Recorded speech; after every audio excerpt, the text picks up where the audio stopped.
बिस्मिल्लाहिर्रहमानिर्रहीम, अस्सलाम वालेकुम। लहसुन वो चीज़ है कि हम एक एग्रीकल्चर कंट्री होने के बावजूद इसको आज भी दूसरे मुल्क से इंपोर्ट करते हैं। बेशक पाकिस्तान के अंदर इसकी काश्त काफ़ी ज़्यादा की जाती है, लेकिन उसके बावजूद हमारी जो लोकल पैदावार है और जितनी हमारी मुल्की ज़रूरियात हैं उनका अगर कंपैरिजन किया जाए तो एक बहुत बड़ा गैप सामने आता है। और उस गैप की एक बहुत बड़ी वजह है हमारे फार्मर का लहसुन को लगाने का गलत तरीका, खादों का गलत इस्तेमाल, जिसकी वजह से लहसुन के अंदर पैदावार का जो पोटेंशल है, जो सलाहियत है, वो पूरी तरह से खुल के सामने नहीं आती। और हमारा फार्मर जो सा है लहसुन का वो मेयार तैयार नहीं कर पाता, लहसुन की वो पैदावार नहीं ले पाता, जिसकी वजह से पाकिस्तान अपनी मुल्की ज़रूरियात को ख़ुद पूरा कर सके, जिसकी वजह से हमें उसको बाहर से मंगवाना पड़ता है। तो आज की इस वीडियो के अंदर हम लहसुन को बेसिक से लेके चलेंगे कि सीड पाकिस्तान के अंदर कौन कौन से इस्तेमाल किए जा रहे हैं, किस किस्म की उनका पोटेंशल है, कौन सा तरीका है जिसको लगाने से आप लहसुन की एक अच्छी पैदावार भी ले सकते हैं और उसकी क्वालिटी को भी मेंटेन कर सकते हैं। तो आज की इस वीडियो को ज़रूर देखिएगा। इसमें लहसुन को लगाने के मुतालिक जितनी इब्तिदाई ज़रूरियात हैं वो सारी की सारी हम आज डिस्कस करेंगे। अस्सलाम वालेकुम दोस्तों, इट्स मी मज़हर अली। आप मेरे साथ हैं यार फार्म चैनल पे, मेरे साथ रहिएगा। तो सबसे पहले अगर हम डिस्कस कर लेंगे बीज कौन सा इस्तेमाल करना चाहिए, तो फेमस सीड्स के अंदर सबसे पहले तो नार्क जीवन आ जाता है, जिसकी एक अलग ही स्टोरी है। बेशक पाकिस्तान की लोकल एक वैरायटी है, लेकिन जितना जुल्म इस साल किसानों के साथ हुआ इसके बीज के मामले में कि 1500 रुपये किलो तक इसको सेल किया गया, जो कि एक नाजायज़ मुनाफा था। और इसमें सारी बेवकूफ़ी हमारे किसानों की है कि अगर आपको एक चीज़ इतनी महंगी मिल रही है तो भाई सब्र कर जाओ, इस साल ना लगाओ, आपको अगले साल ये चीज़ उससे भी ज़्यादा सस्ती मिल जाएगी अगर आप उसको टाइम के ऊपर ख़रीद लेते हैं। दूसरी अच्छी सीड जोन से हैं जिनके अंदर बहुत अच्छी एक वैरायटी है, अगर मोटा लहसुन ही आपको चाहिए तो हरनाई, जिसको कोयटा हरनाई भी कहा जाता है, चाइना हरनाई भी कहा जाता है, जिसका साइज़ काफ़ी बड़ा है। उसके अलावा NS 756 आ जाता है, जिसकी तुरी बारीक है और उसका मंडी के अंदर रेट आपको बहुत अच्छा मिल जाता है। और चौथा आपके पास आ जाता है गुलाबी लहसुन, जिसमें मोटा लहसुन भी आ जाता है और बारीक लहसुन भी आ जाता है। आप दोनों को लगा सकते हैं। इनकी जर्मिनेशन के हवाले से अगर बात कर ली जाए तो नार्क जीवन की जर्मिनेशन बहुत अच्छी है, हरनाई और NS 756 की कमाल की जर्मिनेशन होती है। थोड़ा सा वत्तर भी इनको मिल जाए तो ये उग जाते हैं, बल्कि अगर एक इंसान ने इसको अच्छे वत्तर के अंदर बिजाई कर दी और पानी भी नहीं लगाया तो पानी लगाने से पहले भी उसकी उसकी जर्मिनेशन जो सी है वो स्टार्ट हो जाती है। लेकिन देसी गुलाबी जो सा है वो इस मामले में थोड़ी सी मार खा जाता है कि उसको उगने के लिए बहुत ज़्यादा वत्तर की, बहुत ज़्यादा नमी की ज़रूरत होती है। यही वजह है कि जो लोग इसको बेड के ऊपर लगाते हैं वो कहते हैं जी ये बेड के ऊपर अच्छा परफॉर्म नहीं करता, इसको फ्लैट के ऊपर लगाया जाए तो इसकी 95% तक जर्मिनेशन हो जाती है। उसकी रीज़न यही है कि इसको उगने के लिए गीला वत्तर चाहिए। तो या तो आप इसको फ्लैट सरफेस के ऊपर लगाएं, या फिर अगर आप इसको बेड के ऊपर लगा रहे हैं तो आपको पानी डबल लगाना पड़ेगा, आपको इसको गीला वत्तर देना पड़ेगा, फिर इसकी जर्मिनेशन देखें इंशाल्लाह बहुत अच्छी होगी। और बेड के ऊपर जो बल्ब साइज़ किसी भी लहसुन का बनता है वो कभी भी फ्लैट ज़मीन के ऊपर नहीं बन सकता, ये आप बात लिख के ले लें। अगर आपको क्वालिटी मेंटेन करनी है, अगर आपको मंडी के अंदर अच्छी चीज़ भिजवानी है तो आपको बेड के ऊपर जाना पड़ेगा, फ्लैट के ऊपर आप वो चीज़ हासिल नहीं कर सकते। अब यहाँ पे हमारा अगला टॉपिक आ जाता है कि किस किस्म की ज़मीन जो सी है आपकी लहसुन की पैदावार के लिए अच्छी है। तो हल्की मैरा ज़मीन, जो भल वाली मिट्टी हो, चिकनी मिट्टी ना हो, हल्की सी रेतली भी हो जाए तो बहुत ही अच्छी प्रोडक्शन आ जाती है बेड के ऊपर भी और फ्लैट सरफेस के ऊपर भी। और अगर आपका इलाका चिकनी मिट्टी वाला है या आपका इलाका ऐसा है जहाँ पे बारिशें बहुत ज़्यादा होती हैं तो मैं आपको कभी भी ज़मीन पे लगाने का मशवरा नहीं दूंगा, आप हमेशा इसमें बेड के ऊपर काश्त करें।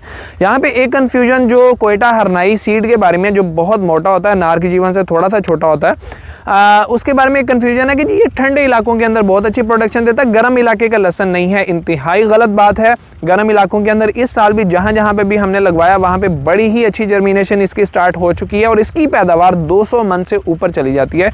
और इसका बल्ब साइज़ भी बहुत बड़ा है और इसकी जो तुरी होती है वो भी बहुत ज़्यादा मोटी होती है और इसकी खूबसूरती भी काफ़ी ज़्यादा है। इसमें दो किस्म के कलर आ जाते हैं, एक जामनी कलर में आ जाता है, एक वाइट गोल्डन कलर के अंदर आ जाता है। दोनों कलर मुख्तलिफ इलाकों में पाकिस्तान के अलग अलग पसंद किए जाते हैं। तो ज़मीन की हमने बात कर दी कि हल्की मैरा ज़मीन बेस्ट है, भारी मैरा ज़मीन उससे कम दर्जे के अंदर आ जाती है। और चिकनी ज़मीन के ऊपर मशवरा नहीं देते, लेकिन अगर आपने लगाना है तो आप इसको बेड के ऊपर लेकर जा सकते हैं। अगली चीज़ इसके अंदर आ जाती है ज़मीन की तैयारी। तो लहसुन को अगर आप लगा रहे हैं ना, तो आपको ज़मीन की तैयारी के ऊपर बहुत ज़्यादा ध्यान देना पड़ेगा, क्योंकि ये वो चीज़ है जिसने अपने फल को ज़मीन के अंदर ही बनाना है, वहीं पे इसने सारी इसकी डेवलपमेंट होनी है। तो जितनी नरम ज़मीन होगी उतना इसका फ्रूट साइज़ जो है वो बड़ा होता चला जाएगा। उसके लिए आपको 2 हल चलाने पड़ते हैं, 10 हल चलाने पड़ते हैं, जितने भी चलाने पड़ते हैं। ज़मीन को वत्तर के अंदर आप उसकी बुआई शुरू करें और उसको अच्छे तरीके से बारीक करें। रूटावेटर चलाएं, 2 दफ़ा चलाएं, जितनी मर्जी दफ़ा चलाएं। दूसरी चीज़ जिसके ऊपर आपने फोकस करना है, चाहे आप बेड पे लगा रहे हैं या ज़मीन पे, कि आपकी ज़मीन का लेवल इंतहाई शानदार होना चाहिए। ज़मीन का लेवल कराएं, 1 दफ़ा कराएं, 2 दफ़ा कराएं। ज़मीन जब ज़बरदस्त किस्म की बराबर हो जाए फिर बेड्स निकालें या फ्लैट ज़मीन के ऊपर लगाएं, क्योंकि पानी जितना बराबर होकर लगेगा उतनी ज़्यादा आपके लहसुन की जर्मिनेशन भी अच्छी होगी और उतनी ज़्यादा उसकी पैदावार भी होगी। तो अब अगर हम इसके बेड साइज़ की बात कर लेते हैं, ज़मीन की तैयारी के बाद ज़मीन को आपने अच्छे से नरम कर लिया, वत्तर के अंदर तैयार कर लिया, खुश्क वत्तर में आपने उसको तैयार नहीं किया, और उसके बाद आप इसके बेड बना सकते हैं। इसमें डिफरेंट बेड्स बनाते हैं लोग, 24 इंच का बेड भी बनाते हैं। मैंने 28 इंच का बेड बनाया। इसमें लहसुन से लहसुन की जो तुरी है उसका फासला मैंने 4 इंच का रखा, जिस पर इंशाल्लाह बहुत ही अच्छे रिजल्ट्स मिलने की मुझे उम्मीद है। इससे बड़ा बेड भी लोग बना रहे हैं, 30 इंच, 32 इंच, वो डिफरेंट साइजेज़ हैं। आप जितनी मेरा ज़मीन है उतना बड़ा बेड आप बना सकते हैं, जिसके ऊपर वत्तर बड़े ही आराम से चला जाएगा। ये वाली ज़मीन 28 इंच के ऊपर है, थोड़ी भारी मेरा है, जिसकी वजह से मैंने बेड साइज़ इसका थोड़ा सा छोटा रखा है। फ्लैट पे अगर आप लोग लगा रहे हैं तो उसमें आप एक एक कनाल के ऊपर वट डाल दें, एक एक कनाल के ऊपर आप ज़मीन की लाइन सीधी खड़ी कर दें। उस एक कनाल के अंदर आप सीड लगाते चले जाएँ, फिर अगले कनाल के अंदर आप सीड लगाते चले जाएँ। तो फ्लैट के ऊपर भी आप लोग इस तरह से उसको लगा सकते हैं। यहाँ पे एक बहुत ही अहम चीज़ जिसका डायरेक्ट ताल्लुक लहसुन की पैदावार के साथ है, वो ये है कि आपका लहसुन की तुरी से तुरी का फासला कितना है, लहसुन के बीज से बीज का फासला कितना है। क्योंकि जितना कम बीज आप लोग इस्तेमाल करेंगे उतनी कम पैदावार आपको फी एकड़ मिलेगी। जितना ज़्यादा बीज सही फासले के साथ आप लोग इस्तेमाल करेंगे उतनी अच्छी मिकदार के अंदर उतनी अच्छी पैदावार आप लोगों को क्वालिटी के साथ मिलेगी। नई लगाने वाली लेबर या कुछ पुराने इलाकों के अंदर भी लोगों को बीज को लगाने का सही तरीका नहीं आता। कोई बीज कम फासले पे लगा दिया जाता है, कोई बीज ज़्यादा फासले के ऊपर लगा दिया जाता है, जिसकी वजह से पैदावार नहीं अच्छी आती या क्वालिटी नहीं अच्छी आती। तो इन्हीं हालात से बचने के लिए मैंने एक ये रूला सा बनवाया है। इसके ऊपर हमने निशान लगवा लिए हैं 4-4 इंच के ऊपर, जिससे लगाने वाले को बड़ा ही क्लियर हो जाता है कि मैंने सीड को कहाँ लगाना है। कोई बंदा नीयत अच्छी ना हो, वो आपका नुकसान करना चाहता है तो गलती करेगा, वरना सही बंदा जो आपके साथ लॉयल है वो कभी भी इसके अंदर गलती नहीं कर सकता। जिसके अंदर सीड को बिल्कुल प्रॉपर एक फासला मिलता है, सही खुराक मिलती है, सही रोशनी मिलती है, और वो बहुत ही अच्छी जर्मिनेशन करके आपको बहुत ही अच्छी पैदावार देता है। ये रूला जिसके ज़रिए से हम लोग निशान लगा रहे हैं, इसकी डायमेंशंस वगैरह, इसकी लंबाई, चौड़ाई, ऊंचाई वगैरह, ये सारी चीज़ें मैं एक अलग वीडियो के अंदर आप लोगों को साथ डिस्कस करूंगा। आप लोग वो वीडियो भी ज़रूर देखिएगा और कोशिश करें, आप लहसुन लगा रहे हैं, आप प्याज लगा रहे हैं, कोई ऐसी चीज़ ज़रूर आपके पास होनी चाहिए जिससे ज़मीन के ऊपर निशान लग जाए और लेबर उस निशान के ऊपर उस सीड को लगाए, ताकि फ़ी एकड़ पैदावार आप लोगों की बढ़ सके, वरना फ़ी एकड़ पैदावार आपकी कभी भी नहीं बढ़ सकती। अब अगली एक बहुत अहम चीज़ आ जाती है कि ज़मीन की तैयारी के अंदर आपको कौन सी खादें डालनी चाहिए। तो क्योंकि लहसुन वो चीज़ है जिसने ज़मीन के अंदर अपनी पैदावार देनी है, तो इसको फास्फोरस बहुत ही अच्छी मिकदार के अंदर चाहिए, इसके पत्तों को नाइट्रोजन बहुत अच्छी मिकदार के अंदर चाहिए, पोटाश इसको बहुत कम चाहिए होती है। ऑर्गेनिक मैटर जितना ज़्यादा आपकी ज़मीन के अंदर होगा, आपका लहसुन उतना ज़्यादा मोटा होगा। और ऑर्गेनिक मैटर का रिच सोर्स, सबसे बेहतरीन चीज़ जो आपकी ज़मीन के अंदर ऑर्गेनिक मैटर को बढ़ाती है, वो मुर्गी खाने की रूढ़ी है या फिर गोबर की खाद है। इसके अंदर फास्फोरस बहुत ज़्यादा होती है, पोटाश भी बहुत होती है, और उसके अलावा इसमें नाइट्रोजन की एक अच्छी खासी मिकदार आपको देखने को मिल जाती है। तो अगर आप अपनी ज़मीन के अंदर मुर्गी खाने की रूढ़ी जितनी बड़ी ट्रॉली एक भर के डलवा देते हैं या गोबर की खाद भर के डलवा देते हैं, तो आपको ज़मीन की तैयारी के अंदर कुछ डलवाने की ज़रूरत नहीं है। ह्यूमिक एसिड डलवा लेंगे तो वो खादों को आपके प्लांट तक पहुंचाने के अंदर एक फैसिलिटेटर का किरदार अदा करेगा, वो एक अच्छी चीज़ है। उसके अलावा आप कुछ मिक्स ना करें। DAP और नाइट्रोफास की तरफ हम मजबूरी में जाते हैं कि आप लोग खाद डालना भूल गए या आप लोग खाद मिली नहीं, आप लोग इसलिए इसको इस्तेमाल करना चाहते हैं। तो एक DAP, एक नाइट्रोफास, एक ह्यूमिक एसिड बेहतर है आपके लिए 1 एकड़ के लिए। शुरुआत में आप लोग ये दे दें, बाद की डोजेज इंशाल्लाह आने वाली वीडियो के अंदर बताऊंगा। इस वीडियो के अंदर हम सिर्फ ये डिस्कस करेंगे कि जब हमने लहसुन लगाना तो उस वक्त हमने उसको क्या देना। या तो आप ऑर्गेनिक मैटर के तौर पे दे रहे हैं मुर्गी खाने की रूढ़ी और गोबर की खाद, या फिर डीएपी और नाइट्रोफास जो सी है वो इनफ होगी स्टार्ट लेने के लिए। अब अगर आपके साथ ऐसा हो चुका है कि आपने ना तो ज़मीन की तैयारी के अंदर गोबर की खाद या मुर्गी खाने की रूढ़ी डलवाई, ना बाद में आप लोग डीएपी नाइट्रोफास डाल सके, भूल गए, तो ऐसे में लहसन आपने अगर लगा दिया है तो अब खाद ना दें, अब इंतज़ार करें लहसन के स्प्राउट होने का। शुरू में आप उसको यूरिया वगैरह दें, क्योंकि शुरू में अब उसको फास्फोरस की ज़रूरत नहीं रही है। अब जब आप एक पहली गोडी करवाएंगे तो गोडी करवाने से पहले डीएपी और नाइट्रोफास का छट्टा देके उसके बाद गोडी करवाएं, उसके बाद आप पानी लगा दें। अगर आप शुरुआत के पहले पानी के साथ ही आप उसको फास्फोरस देने की ज़रूरत करें तो यकीन करें कोई फ़ायदा नहीं होना। उसका प्लांट के पास कुछ ऐसा है ही नहीं जिसके अंदर वो उसको इस्तेमाल कर सके। हाँ, अगर ज़मीन के अंदर मिक्स हुई होती तो वो उसको स्टोर करके रखता और बाद में अपने इस्तेमाल के अंदर उसको लेकर आ सकता था। यहाँ पर एक बहुत ही ज़बरदस्त चीज़ जिसका लहसन की पैदावार के अंदर बड़ा ही अहम किरदार है, वो हमारे बुज़ुर्गों का देसी टोटका है कि वो लोग ज़मीन की तैयारी के अंदर भी राख डाला करते थे, ख़ास तौर पे अगर वो लकड़ी की राख हो। ठीक है, मतलब जो बालन आप लोग इस्तेमाल करते हैं गांव के अंदर या जहां भी, आप लकड़ी की राख अगर इकट्ठी करके उसको खेत के अंदर छट्टा दे देते हैं, कम अज़ कम 100 से 150 किलोग्राम फी एकड़ के हिसाब से आप खाद को राख को ज़मीन की तैयारी के अंदर छट्टा दे देते हैं तो इंतहाई अच्छी पैदावार आएगी।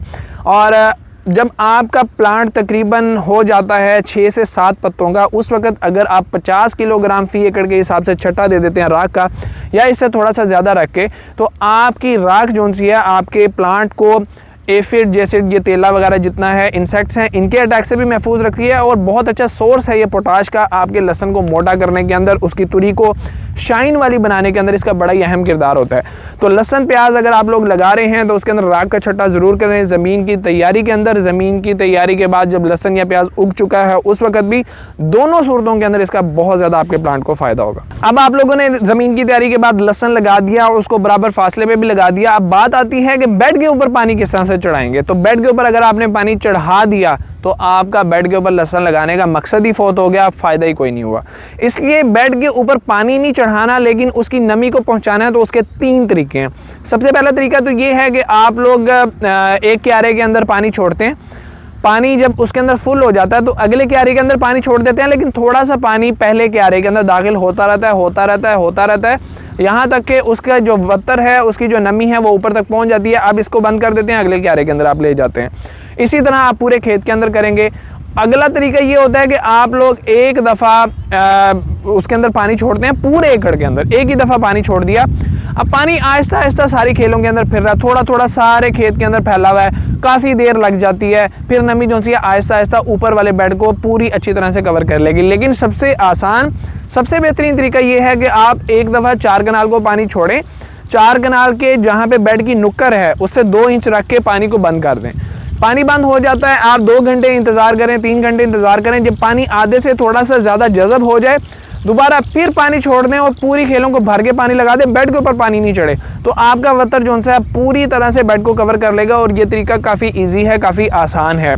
तो इन 3 तरीक़ों से आप लोग बेड के ऊपर पानी चढ़ाए बगैर नमी को एंड वाली लाइन तक, अब मैंने 28 इंच के ऊपर 6 लाइनें लगाई हैं, कहीं कहीं पे 7 भी लगाई हैं। तो बेड के सेंटर के अंदर जो तुरी लगी हुई है ना, उसको भी वत्तर जो सा बड़े ही आराम से पहुंच चुका है और बहुत ही बेहतरीन पहुंच चुका है। तो इन तरीक़ों से आप लोग पानी को बड़े अच्छे तरीके से मैनेज कर सकते हैं। अब यहाँ पे बात आ जाती है उन स्प्रेज की जिनको हमने लगाने के बाद हमने फौरी तौर पे करना होता है, जिसको हम प्री इमरजेंस स्प्रे कहते हैं, जो जड़ी बूटियों को उगने से रोकता है। तो इन स्प्रेज को 24 घंटे के अंदर अंदर आप लोगों ने स्प्रे करना है। इसको पानी लगाने से पहले भी आप स्प्रे कर सकते हैं, पानी लगाने के 24 घंटे के अंदर भी स्प्रे कर सकते हैं। बेहतरीन मिक्सचर जो आप लोग इस्तेमाल कर सकते हैं उसमें पेंडीमेथलीन और डुआल गोल्ड का मिक्सचर है, जिसको 750 ml पानी 750 ml जो आपकी डोज है उसको 100 लीटर पानी में मिक्स आपने कर लेना है और वो 100 लीटर पानी आपका पूरे 1 एकड़ पे स्प्रे होना चाहिए। ऐसा ना हो कि आप 80 लीटर कर रहे हैं, 60 लीटर कर रहे हैं और आपने समझा कि आपने कवर कर लिया। नहीं, पानी की 100 लीटर की मिकदार आपने स्प्रे करनी है ताकि पूरे खेत के ऊपर एक बेहतरीन किस्म की लेयर बन जाए